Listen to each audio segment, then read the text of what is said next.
स्वामी समर्थ. जय जय स्वामी समर्थ. सगळ्यांना आजचा दिवस छान आरोग्यदायी आनंदाचा जावा आणि तुमच्या मनातल्या सगळ्या इच्छा पूर्ण व्हावी स्वामींची प्रार्थना. सुंदर दिवसाच्या सुंदर शुभेच्छा. तर आज गणेश जयंती, तर सगळ्या ताईंना गणेश जयंतीच्या मनापासून शुभेच्छा. तर मी सकाळी सकाळी आज देवपूजा करून घेतली, कारण आज आम्हाला गावाला जायचं आहे. तर माझा स्वयंपाकसुद्धा करून झालेला आहे. तर चला मी तुम्हाला छान देवपूजा दाखवते. आणि मी आज अध्यायसुद्धा वाचून घेतला सकाळीच लवकर. तर चला, इथं माझी देवपूजा करून झालेली आहे. तर मी आज सकाळी अध्यायसुद्धा वाचून घेतला आणि इथं मी छान अशी पूजा पण केली. सकाळीच लवकर मी 8:30 वाजताच आज पूजा केली. तर मी छान आज गणपतीचा अभिषेक केला आणि जे तुळशीचं रोप आहे की नाही लावलेलं, तर त्याच्या म्हणजे जी दुर्वा उगलेली आहे, तर तिथून मी 21 दुर्वासुद्धा तोडून आणल्या. तर त्याबरोबर 21च भरल्या. तर इथं मी छान गणपती बाप्पाचा अभिषेक केला, छान जास्वंदाचं फूल वाहिलं आणि दुर्वासुद्धा वाहिल्या. तर छान पूजा झाली माझी आज. आणि इथं माझा स्वयंपाकसुद्धा करून झालेला आहे. इथं मी छान अशी आलूची भाजी बनवली बघा, आणि माझ्या पोळ्यासुद्धा करून झालेल्या आहे. इथं मी पोळ्यासुद्धा बनवून घेतल्या. तर चला मी आता देवांशला आंघोळ घालते, कारण आता मी देवांची आंघोळ करून घेते, कारण आता 10:30 वाजत आले. तर आम्ही जेवण केल्याच्या नंतर छान तयारी केली आणि देवांशले पण छान तयार केलं आणि आम्ही जाण्यासाठी निघालो होतो. तर हे रस्त्यानं जाण्यासाठीचा रस्ता आहे. तर बुलढाण्याजवळच माझ्या मावशीचं गाव आहे, कारण बुलढाण्यापासून जास्त काही अंतर नाही आहे, 3-4-5 किलोमीटर असणार. तर ही दिसत असेल तुम्हाला, तर ही सहकार विद्या मंदिरचा परिसर आहे, म्हणजे ती स्कूल आहे ती. तर तुम्हाला समोर दिसणारच. एवढे पार्किंगमध्ये गाड्या लावलेल्या होत्या, तर त्याच्यावरून तुम्ही सहज अंदाज लावू शकता की किती मोठी स्कूल आहे. तर इथून जवळच, जास्त दूर नाही आहे, असं वाटतच नाही आपण दुसऱ्या गावाला गेलो असं वाटतं आपण बुलढाण्यातच आलो. कारण एकदम बुलढाण्या लागूनच माझ्या मावशीचं गाव आहे, कोलवड म्हणून. तर तिथं गेलो. तर तिथं गेल्याच्या नंतर 15-20 मिनटातच, म्हणजे अर्ध्या तासातच कार्यक्रम सुरू झाला. तर आम्ही आता म्हणजे पोचणारच, कारण हा मावशीच्या गावाला जाण्यासाठीचाच रस्ता आहे. तर तिथं गेलो आणि तिथं गेल्याच्यानंतर थोड्या वेळानंच कार्यक्रम सुरू झाला. तर तिथं हे बघा, इथं हा जो कार्यक्रमासाठी लागणारं जर सामान होतं ना, तर ते इथं हे काढून ठेवलेलं होतं. आणि आपल्यामध्ये कसं समजा मुलाचा टिळाही असला तर त्याच्यामध्ये असं एखादं गिफ्ट दिलं जातं. तर इथं सगळ्यांनी डबे आणलेले होते आणि त्या डब्यांमध्ये शिदोऱ्यासुद्धा होत्या. तर इथं मी पण एक डबा घेतला होता बुलढाण्यामधून. तर 450 का 500 रुपयाचा डबा होता. तर एक डबा घेतला आणि त्याच्यामध्ये मी शिदोरी म्हणून अंगूर घेतले होते, कारण म्हटलं आता मी काही बनवलंही नव्हतं, कारण त्यांचाच कार्यक्रम हा वेळेवर ठरला. तर वेळेवरच फोन आला. आणि जेव्हा ते शिदोरे घेतात तर ते सगळं असं व्यवस्थित लिहून ठेवावं लागतं, कारण मग जेव्हाही आपल्या घरी कार्यक्रम असला तर मग ते आपल्याला पण घेऊन येतात.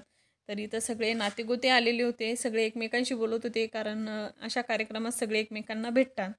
तर आणि सगळ्यात जास्त म्हाताऱ्या कोताऱ्या माणसांना जास्त हौस असते असं भेटण्याची. तर इथं बाहेर कार्यक्रम सुरू झाला होता. तर हा माझा मावस भाऊ आहे. तर हा टिळ्याचा कार्यक्रम होता. आपल्या मराठवाड्यात बऱ्याच ठिकाणी टिळा आणि कुंकाचा कार्यक्रम एकत्र केला जातो, म्हणजे साखरपुडा. पण विदर्भात बऱ्याच ठिकाणी अजून टिळ्याचा कार्यक्रम मुलाच्याच घरी केला जातो. तर इथं हा तो विधी सुरू होता, कारण त्याची छोटीशी पूजा असते, तर ते विधी सुरू होता. तर इथे समोर बसलेले आहे ना अलीकडच्या साईडनं, तर ते एका म्हणजे ते मुलीकडचे व्यक्ती असतात आणि ते तो विधी करतात. आणि ते हे भटजीबुवा असतात की ते हे सगळं व्यवस्थित करून घेतात. तर इथं हा तोच कार्यक्रम सुरू होता. आणि जी नवरी मुलगी आहे तर ती पण बुलढाणा जिल्ह्यामधलीच आहे आणि खूप छान आणि एकदम सुंदर अशी मुलगी भेटली त्याला. आणि त्याचं खूप दिवसापासून म्हणजे जुळवणं सुरू होतं, पण कोणत्याही गोष्टीचा योग आल्याशिवाय होत नाही. समजा प्रत्येक गोष्टीला योगच लागतो. तर इथं तुम्हाला ही माझी मामाची मुलगी आहे. तर आम्ही इथं बाहेर दोघीजणी बसलेलो होतो.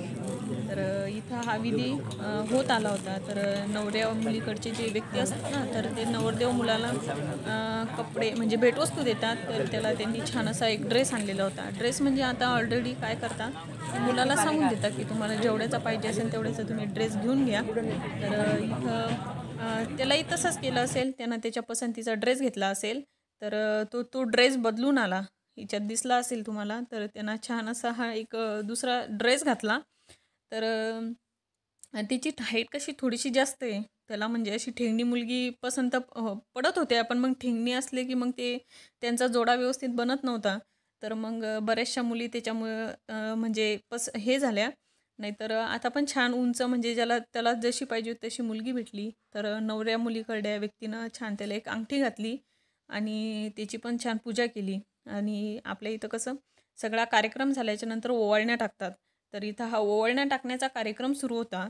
तर सगळ्यांनी ओवाळण्या टाकल्या आणि सगळ्यांचे जेवणं झाले. त्याच्यानंतर मुलीकडल्या व्यक्तीला भेटवस्तू दिल्या जातात मुलीकडच्या मुलीकडच्या घरच्यांना. तर इथं त्या भेटवस्तू सगळ्या पॅक केल्या आणि इथं ह्या सगळ्या माझ्या मावस बहिणी आहे, तुम्हाला दिसल्या असतील. तर इकडं जेवण्याचाही कार्यक्रम सुरू होता. तर ह्या सगळ्या माझ्या मावस बहिणी म्हणजे माझ्या मावशीच्या पुतण्या होत्या. आणि रस्त्यानं मग आम्ही थोड्या वेळ थांबलो, कारण बराच वेळ झालेला होता. आणि येता येता मग आम्ही बुलढाण्यामध्ये स्वामी समर्थांच्या केंद्रामध्ये गेलो. तिथं छान दर्शन घेतलं. तर म्हटलं चला ताईंनाही थोडीशी क्लिप टाकूया, कारण सगळ्यांचं दर्शन होणार. तर तिथं येता येता म्हटलं चला, रस्त्यातच होतं, जास्त काही दूर नव्हतं. तर मग आम्ही येताना तिथं त्या मंदिरात गेलो.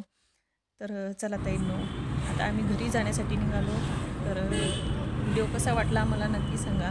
तर चला, आजचा व्हिडिओ मी इथंच थांबवते. भेटूया पण अशाच्या एका छानशा नवीन व्हिडिओमध्ये. तोपर्यंत तुम्ही स्वतःची काळजी घ्या. श्री स्वामी समर्थ. जय जय स्वामी समर्थ. श्री स्वामी समर्थ. जय जय स्वामी समर्थ.